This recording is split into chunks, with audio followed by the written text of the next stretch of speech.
Hey everybody, it's Christian from 229 Live. I just want to say real quick, I hope that you and your family are well right now.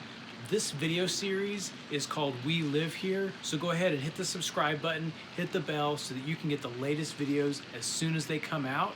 And with that, I'll let you get back to this video. Laura, I've known you for a number of years now, and what I'd like to be able to do is kind of get your backstory as somebody who, um, before I get into that, were you born and raised in Albany or in South Yes. Georgia? Yeah, I was born at Phoebe Putney Hospital. Okay, so you know this area very well. You know South Georgia very well. Uh, but just for the people who don't know you yet, or just getting to know you, tell me about like your journey, kind of your backstory when it comes to, um, kind of where you got started. Just 3 to 5 minutes of that for people who don't know you, and then bring them up to where we are today with you've got some cookbooks, you've done shows, you've got more things in the works. Tell us about, your origin story for that. Okay. All right. Well, I mean, I guess if you go back to the fact that, like we said, I'm a native Albanian. I was born and raised here, but growing up, I was in the kitchen, which is where my love of cooking came from. But doing what I'm doing now was not even remotely in my thought process. I was a dancer. I mean, lived to dance. All I wanted to do was be a rockette growing up. And I grew up with Pritchett Pippin Dance Studio, taking tap, ballet, jazz, gymnastics, everything. And I thought for me that was where I was going to go. I was going to be a rockette, and then they changed the height requirement to 5'7", and I'm 5'4", so that kind of derailed things. But that was basically my original plan. I taught dancing for a number of years, loved it, and still can choreograph music. I mean, in my head, I'm dancing to whatever music I hear, and made a lot of good memories of that. And then my husband and I were married in '94, and we're still raising Dylan, of course, and Bo's a senior, and our oldest is graduating from college. And about, I guess it was about 10 years ago, we moved back to Albany. We had moved away for a couple of years, and we moved back. I went to work at WLB, which is how you and I met. And about 3 months into me being there, Jim Wilcox came in and said, Raycom was the parent company at the time, said, we want, y'all to come up with a local program that can encompass something from the region. It couldn't be sports related. So challenged us all to brainstorm. And so that was on a Friday. And I came home and I was talking with my husband, and I said, it's a shame we live right here in South Georgia and there's so much to see and do. And there might be something 45 minutes down the road, but you don't go do it or you don't go see it. And because Albany is the good life city, I said, we were brainstorming back and forth. And I said, what if we had a show that was a little travel so you could see these things, a little garden and decorating and a little cooking, and wrap it up into a South Georgia format?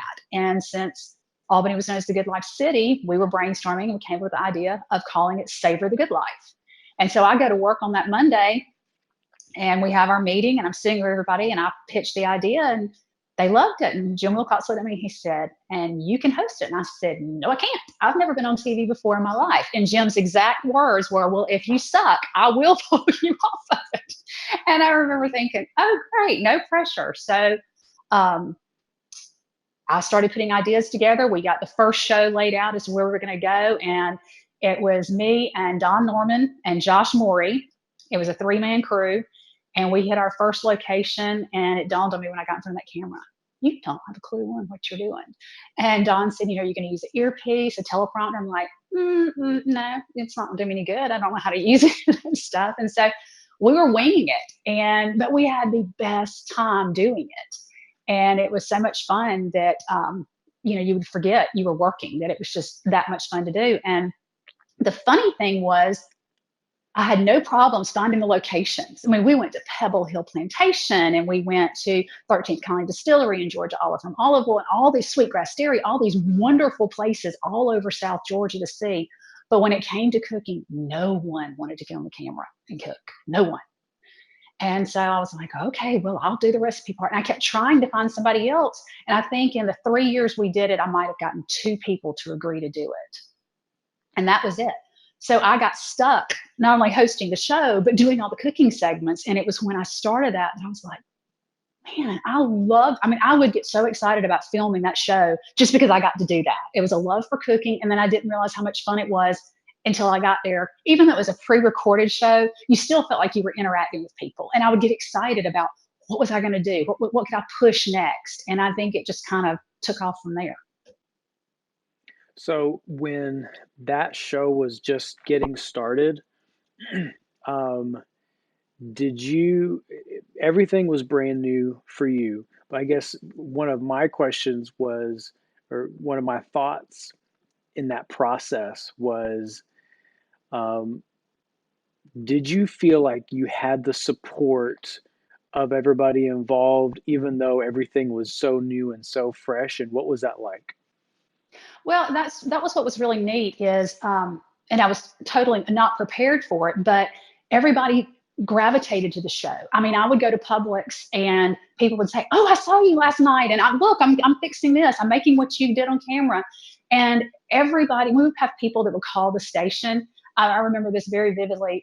There was an elderly lady who watched the show, but she didn't have internet and all that sort of stuff, and she wanted the recipes. And so she and I became pen pals because I would print the recipes off and mail them to her.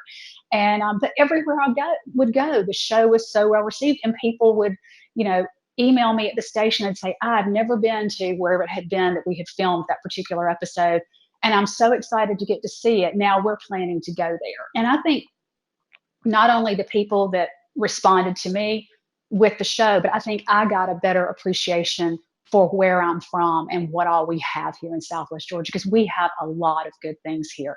And that's where I got involved with Georgia Grown and just all the different things that we have to see here. And it was, it was an honor to get to highlight those things and these people over the years.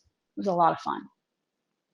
All right, so let's fast forward to um, today. Bring me up to speed, because a lot of things have happened since you were actively doing the show just for WLB. Right. You've done some more things outside of there, and with some really cool people, in my opinion. And you're a personal fan of at least one or two of those people. Tell me about, um, you know, phase two of, Lara Lyn and cooking, and where that process has brought you now. Well, when I left WLB, the first thing I did was I filmed a show with Georgia Public Broadcasting, and that was amazing. I got to work with. He now has won 22 Emmys. An amazing director with that, and that crew is fantastic. And we did again a travel and food combination show just on a national level. And we were nominated for 5 Emmys, and I won an Emmy as the television host for that. So that was very exciting. I mean, that's just not something to never even thought of television as a career, to kind of take that diversion. And then from that, it opened up so many other doors for me. I've filmed with Food Network. I've filmed with CMT. I've done 2 tours through Canada on #1 talk shows and all of that. Um, and then, it's given me the opportunity to meet people that I was a fan of on television. And like going to South Beach, I was with the Food Network Wine and Food Festival in South Beach, Miami, several years ago, and I got to meet Guy Fieri, who I was already a big fan of his. And there's a funny story behind that too. But he was, you're seeing people and you're thinking, I never thought that I'd be going in this direction. And then I started writing the cookbook. And in the midst of all of this, I had an after 40 surprise child, converted to clean eating. So I'm gluten free, refined sugar free, and dairy free. And that was a whole year that I took off to reinvent recipes for that. I'm wrapping up cookbook #2. And my agent, Mark Summers, and I have finished up a pilot that we are, once we can get in front of everybody again, working to go nationally. So it's been fast and furious. In some ways, it feels like it's taken forever, and in some ways, it feels like it's gone by in the blink of an eye. And it's, my family has adapted to this crazy life that we have. I mean, my kids can walk in from school and be like, "Oh, it's a photo shoot day," or "No, we need you to do this on camera," and they're just like, "Okay." It doesn't even faze them. They're unimpressed by any of it. So. Okay, take me back to your point where you decided that you were going to go fully into clean eating. Tell me the story of that for you. Well, I had been having some issues, and Dylan had some health issues as well. And I had gained, weight having him after, at 43 years old. That wasn't as easy to get off. And I finally just, I was in Canada doing an appearance, and I remember my publicist took a picture of me. I was on set in Canada. It happened to be the 40th anniversary of the TV show The Love Boat. And one of the guests on the show, the same show that I was on, was Isaac, Ted Lang from The Love Boat. He was the bartender. Always did the double pistols when he made the cocktails and stuff. And so we had some pictures made together. And later, like a couple of months later, my publicist was like, "Oh, I had these in my phone. I forgot to send them to you." When she sent me the picture, I looked at myself, and I had always been very tiny. I was a dancer, wedding dress size 0. I mean, I'd never had to worry about weight or anything, but I wasn't feeling well. And when I saw the picture, I didn't even recognize myself. I said, "Where have I gone?" I mean, I felt like I had been so busy taking care of everybody else and doing everything else that I hadn't put any time on myself. So I said, we're going to figure this out. And so I eliminated everything from my diet except whole foods, eliminated processed foods, and I cut out gluten. And that was the first thing that I cut out, and refined sugar, both of those. I only recently, within the last year or so, gave up dairy. Um, but it was instant. I started feeling better. The stomach issues I had went away. Dylan's issues that he had with eczema and other things went away. And it was like I couldn't live my life the way I was living it now and still do television the way I had done it. And the more research I found and the more people I talked to, I realized how many people needed recipes and lifestyle programming. That I was certainly not the only gluten-free person out there, but if you flipped on the food channels, there wasn't any programming out there. So I took a whole year off to write that cookbook, and then I'm not going to say reinvent myself, but reinvent the way I lived my life. And I was, determined that if I was going to live my life this way, I was going to do it on camera as well.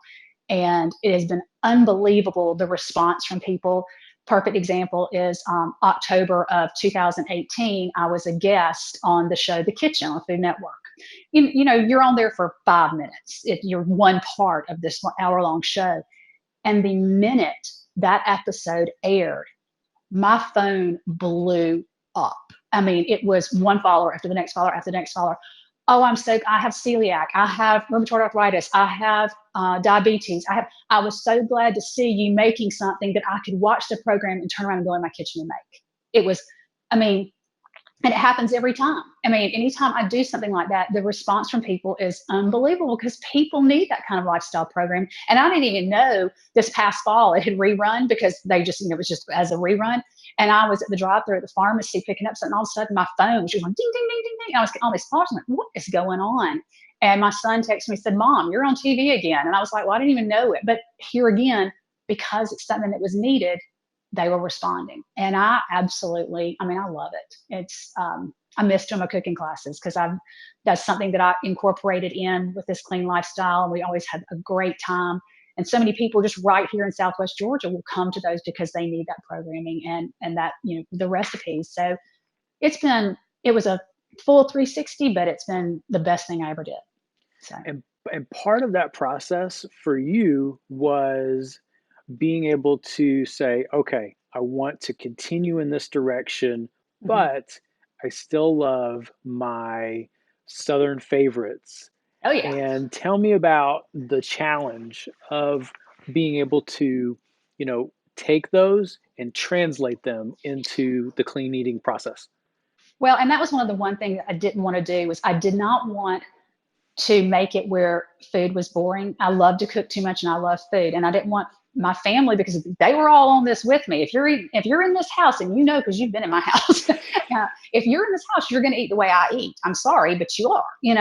And I didn't want anybody, whether it's me, my kids, or guests coming over and thinking, "Oh, well, I ate clean and healthy at Lara Lyn's." No, I don't want them to think about that. I just want them to know it tastes good.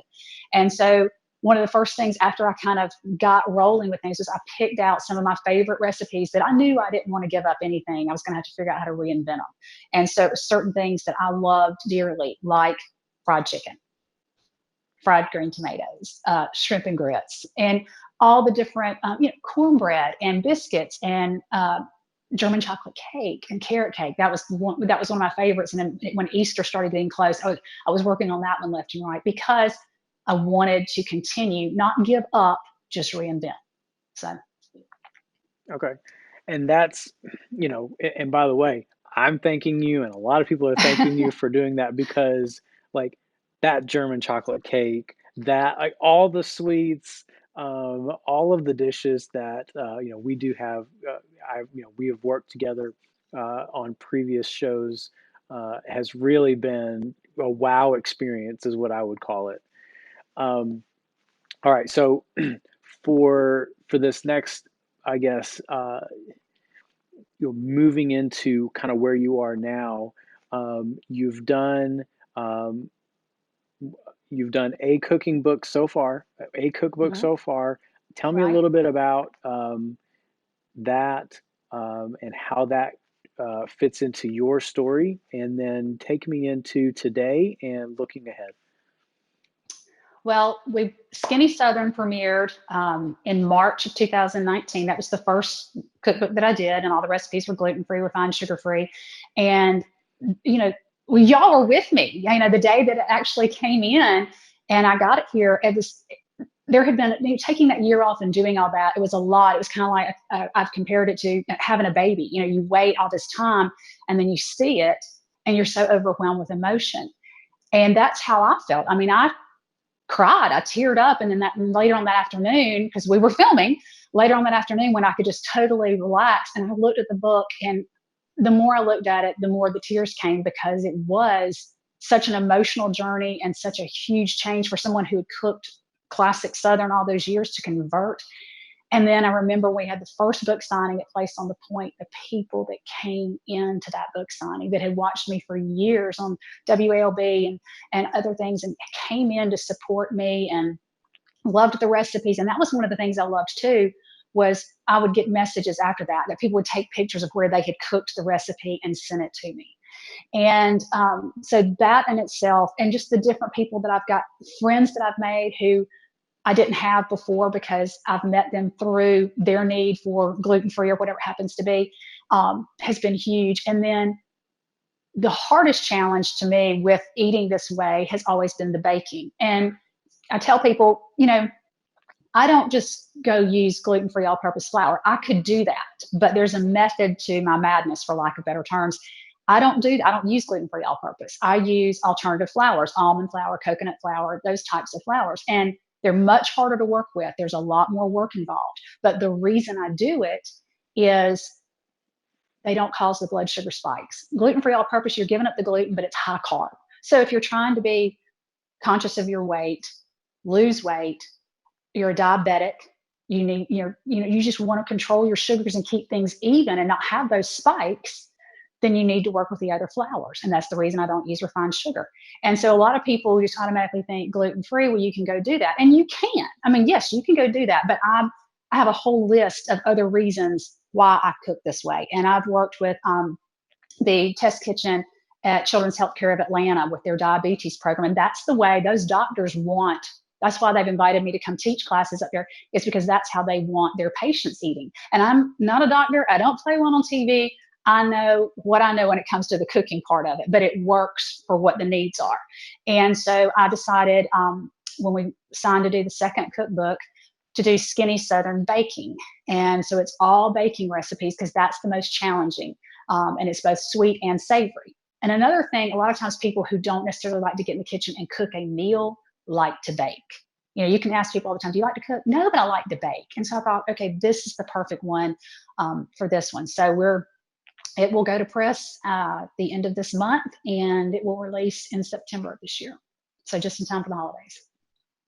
Okay, that's a lot, and congratulations on being able to get your second book out there. um, so take us into, you know, things are crazy right now, but Hmm. It doesn't mean that you're not working and planning and scheming lots Oh, of yes. things. What can you tell me about the coming months and maybe the coming year for Lara Lyn? Well, just before all this happened, I had been out in LA in Beverly Hills because I won 2 Taste Awards for the show that, we did here, Time for Sharing that we did here in Albany with WALB.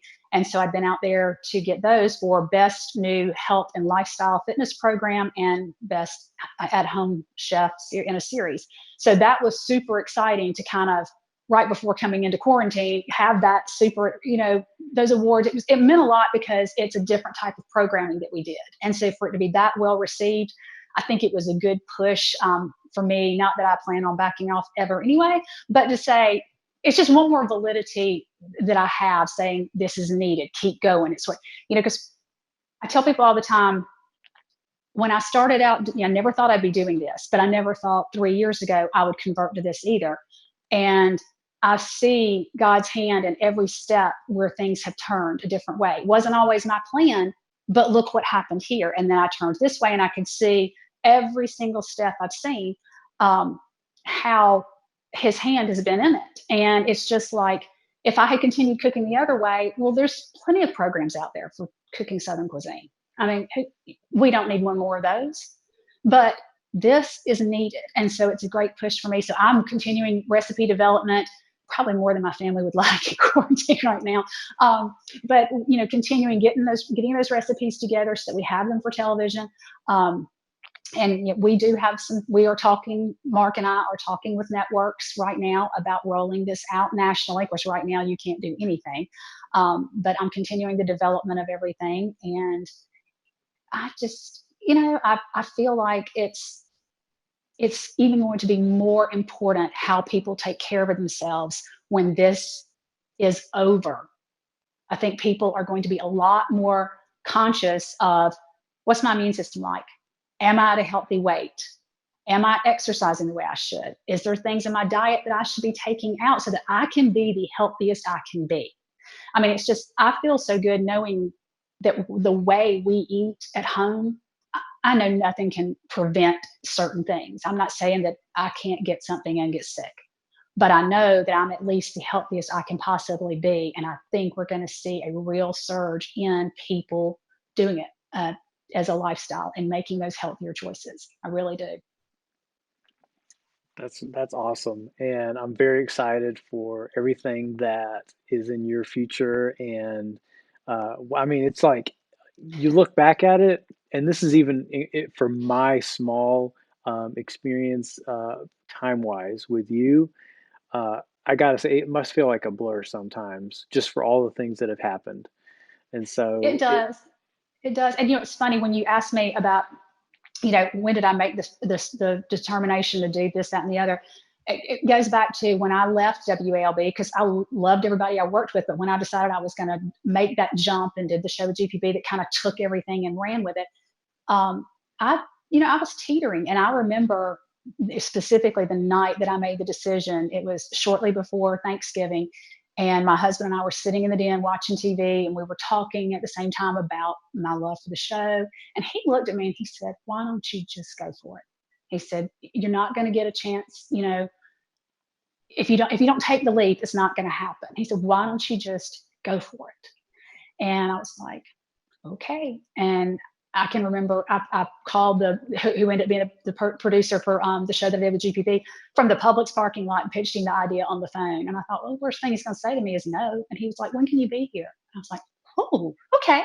So it's funny how certain, I wonder sometimes if Chris had not said that night, "Why don't you just go for it?" Would I have made that decision? So here again, I see where God's hand has been in it. Him telling me do this, and just it's been great. But yes, it's definitely sometimes a blur, especially when you throw in the fact that I have a family. All right now with everything going on, there's a bank being run out of my dining room. There's a kindergarten being run out of my sunroom, and luckily my senior in high school can do everything he needs to up in his room. So you throw family life into what I do, and it can get chaotic, especially with travel and things like that. But my family's been very supportive. They've rolled with it, and I can't ask for more than that. That's amazing. Lara Lyn, thank you so much for sharing your Thank you. story and getting that background information. I know that people who are just now learning about you are really going to find a lot of value in it. And that's what I hope we've been able to do today. So thank you so much for this. Thank you. It's fun getting to do something with you again. Absolutely, it is. So we'll see you next time. I think we should definitely do this more often. Sounds good. All right. See Thanks, you. Christian. Bye. Bye.